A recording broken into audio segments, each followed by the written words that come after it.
Olá, ele está no seu primeiro mandato como deputado federal. É engenheiro, tem 27 anos de idade, é irmão do ex-deputado e prefeito de Recife, João Campos, e filho de Eduardo Campos, governador de Pernambuco por 2 mandatos e falecido num acidente de avião em 2014. Eu converso com Pedro Campos no Palavra Aberta. Deputado, é um prazer recebê-lo aqui. Vamos começar pelos 35 anos da Constituição Federal. Seu pai fez parte da história da democracia e o senhor, tão jovem e já deputado federal, uma família tradicional da política, jovem também, o que vocês têm para passar para a geração de vocês de uma história que vocês nem viveram?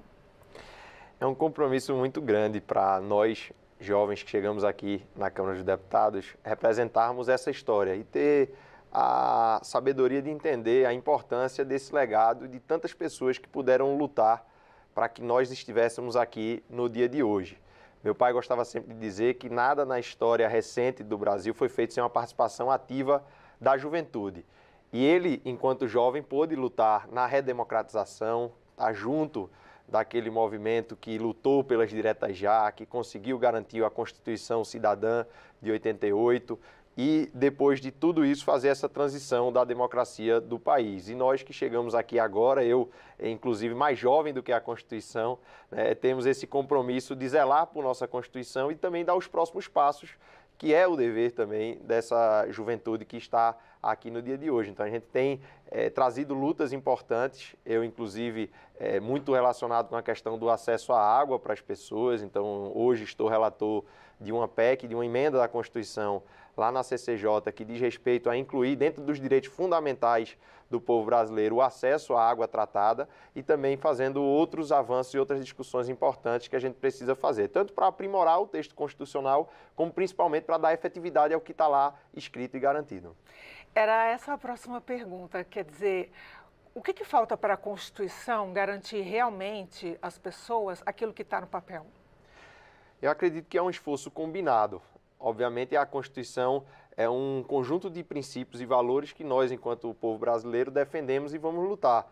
E desde o primeiro momento se sabia que nem tudo que fosse colocado ali no papel seria garantido enquanto um direito é efetivado imediatamente, que era preciso muita luta para garantir que aquelas ações, aqueles princípios, aqueles valores se efetivassem na vida das pessoas. E essa luta combinada, né? Existem alguns pontos do ponto de vista legislativo que ainda precisam avançar. O judiciário tem o seu papel em cobrar e também garantir a execução daqueles direitos que já estão garantidos e o executivo de poder implementar as políticas públicas para que isso possa ser alcançado. Então, citando alguns exemplos específicos, a gente tem na Constituição de 88, que foi algo pioneiro dentro daquela Constituição, a garantia da licença paternidade, que não existia até a Constituição de 88. De lá para cá não houve a regulamentação dessa licença paternidade aqui pelo Legislativo. Existe o julgamento hoje no Supremo, onde já se forma a maioria no sentido de que não há a regulamentação, há um vácuo na legislação da licença paternidade, e existe um grupo de trabalho, por exemplo, que eu faço parte aqui, que está discutindo exatamente a regulamentação dessa licença paternidade e modernizar o texto, que hoje é garantido aos pais 5 dias de licença paternidade, mas que a gente precisa melhorar esse texto e garantir que isso esteja dentro da nossa legislação, não apenas na Constituição que garantiu esse direito da licença paternidade. E outras ações também. Eu estava falando, por exemplo, do direito ao acesso à água, que está lá na CCJ. A gente vai colocar dentro do artigo 5º ou 6º, isso vai depender de como vai ser tratado dentro da comissão especial, que todos os brasileiros têm direito a acesso à água tratada. Mas como é que a gente vai garantir esse direito se hoje no Brasil tem 35 milhões de brasileiros que não têm acesso à água tratada, tem 100 milhões de brasileiros que não têm acesso ao saneamento? Aí a gente tem que avançar nas políticas públicas para que isso possa acontecer. E uma delas está sendo discutida aqui no plenário da Câmara, que eu também sou relator no plenário, que é a tarifa social da água. Você subsidiar a tarifa social da água, garantir que as pessoas que estejam dentro do CadÚnico ou recebam o BPC possam pagar mais barato pela água, e isso vai criar a viabilidade para que a gente consiga ver esse sistema de saneamento, esse sistema de abastecimento de água chegarem para esses 35 milhões de brasileiros que hoje ainda não têm. Então, é um encadeamento de ações que a gente, ao mesmo tempo que tem que continuar se indignando dos direitos ainda não estarem garantidos na prática, a gente também não pode perder a noção de que a Constituição foi muito importante e que a gente vem avançando muito de lá para cá. O senhor foi eleitor e é eleitor, mas agora o senhor é um agente público. E o senhor é muito jovem e veio assistindo o avanço da democracia durante todos esses anos e de perto, como seu pai. Como que o senhor enxerga, agora para a gente já encaminhar para o final da entrevista, como que o senhor enxerga o momento da democracia brasileira, sem realmente politizar? Como o senhor enxerga como cidadão e como pessoa que está muito próxima da política? Eu acredito que a democracia brasileira passou por uma grande provação nesse passado recente.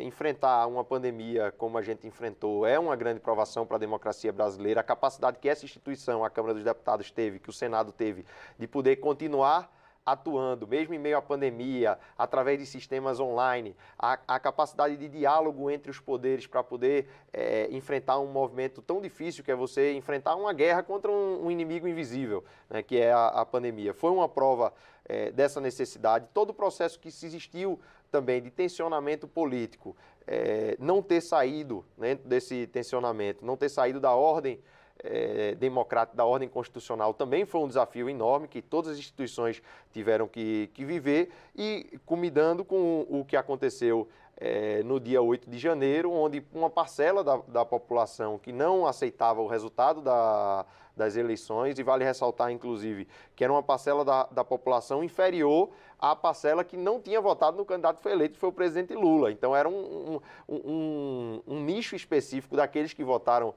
no ex-presidente Bolsonaro, que continuaram tensionando e continuaram pressionando as instituições, querendo rever o resultado da eleição, e também foi um desafio muito grande. Quando a gente viu, depois daquele dia 8 de janeiro, o presidente do Senado, o presidente da Câmara, os governadores dos 27 estados da federação e o presidente da República descerem juntos a rampa, foi um sinal de que as instituições, por mais que elas ainda precisem melhorar muito e aprimorar muito, elas foram sólidas no momento de grande desafio. Eu acho que é esse processo de consolidação que precisa avançar. E esse processo de consolidação só vai avançar com a efetivação dos direitos.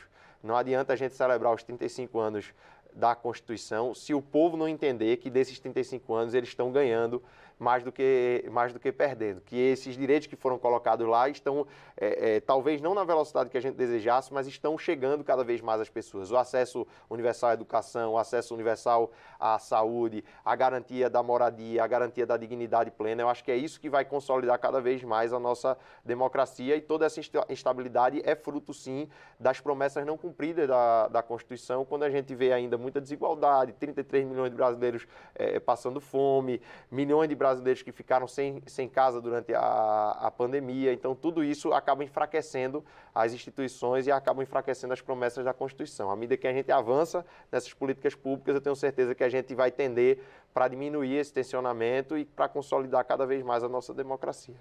Deputado Pedro Campos, foi um prazer recebê-lo aqui no Palavra Aberta. Volte mais vezes. O prazer foi meu, muito obrigado, e estou sempre à disposição para estar conversando aqui, Aline, conversando com as pessoas através da TV Câmara. Boa sorte no mandato. Obrigado. Eu conversei com o deputado Pedro Campos no Palavra Aberta. Muito obrigada pela sua companhia. A gente se vê na próxima edição. Tchau.